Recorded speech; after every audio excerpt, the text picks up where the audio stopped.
Thank you, Madam Chair. Dr. Goodspeed, right here.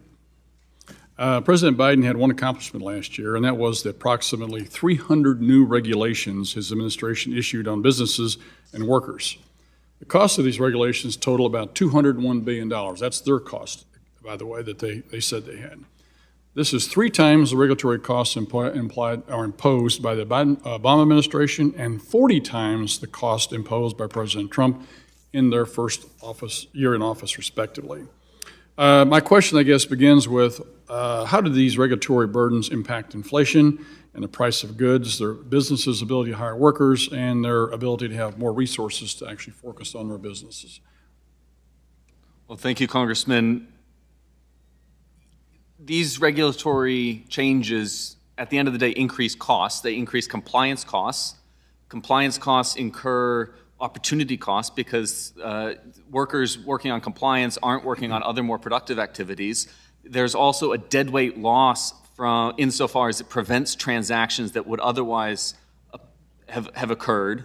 And there are also spillovers into unregulated industries. And I would just add that over the long run, an increased regulatory burden tends to decrease the flow of new firms into the market and decrease the exit of incumbent firms, so it lowers competition. So insofar as one's hypothesis is that insufficient competition was a cause for the inflation that we've observed, the regulatory burdens that we've seen increase in the past year likely exacerbated rather than attenuated that.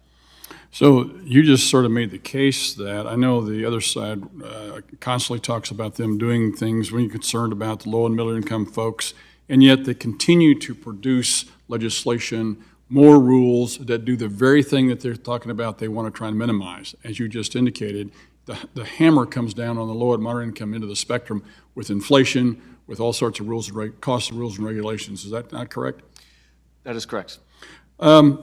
I also am the ranking member on small business, and we had economists come into our for a briefing the other day, and I asked him to break down inflation. And I said, basically, I think it's composed of excess money supply, rules and regulations, energy costs, and the supply chain / jobs problem.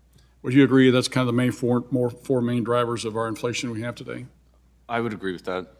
I asked him to break it down percentage-wise, and he said about 40% money supply, 20% regs, 20% energy, and 20% supply chain. Would that be in the ballpark, do you think? Or one of them a little bit low, one of them a bit high? What would you estimate? I would lower the estimated probability for supply chains, and I would substitute for the regulatory costs. I would just say, generally speaking, it's excess demand relative to supply. Okay.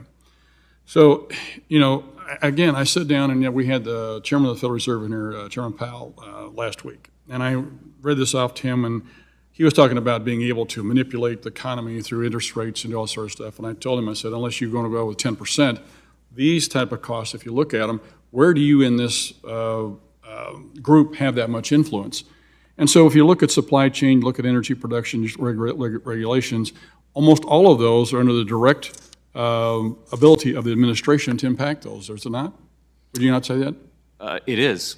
And a lot of it is, quite frankly, without Congress even being able to intervene. I mean, the president, first week in office, first thing he did was close down the pipeline. I mean, he can open that back up. There we go. That fixes that 20%. Supply chain, he can help with some of the threats of taxation. He can help the people get back into the workforce.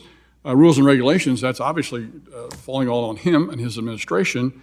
And so then you come to money supply, and you look at, I'm guessing at 50-50, the Fed with the way they manipulate it, and 50%, but us, the Congress those guys putting more money into the system. So it would look to me like the Fed will only have like 2.5% out of the 7.5%.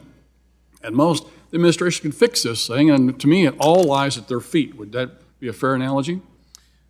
I think that's a fair analogy. I would add that the two sectors over which the Fed has most control with respect to inflation is housing and auto prices, and we've seen some big increases there in the past year. Very good. Just a quick question for you. Inflation going to go away, and do you think we have a recession coming shortly? When I look at the underlying inflation measures, when I look at the change in inflation expectations, I think that this is going to be very persistent, and it's going to take some very aggressive action on the part of the Fed and hopefully Congress. And that's disconcerting because that could mean some economic pain. Thank you very much, Doctor. Thank you. The gentleman from California, Mr. Vargas, is now recognized for 5 minutes.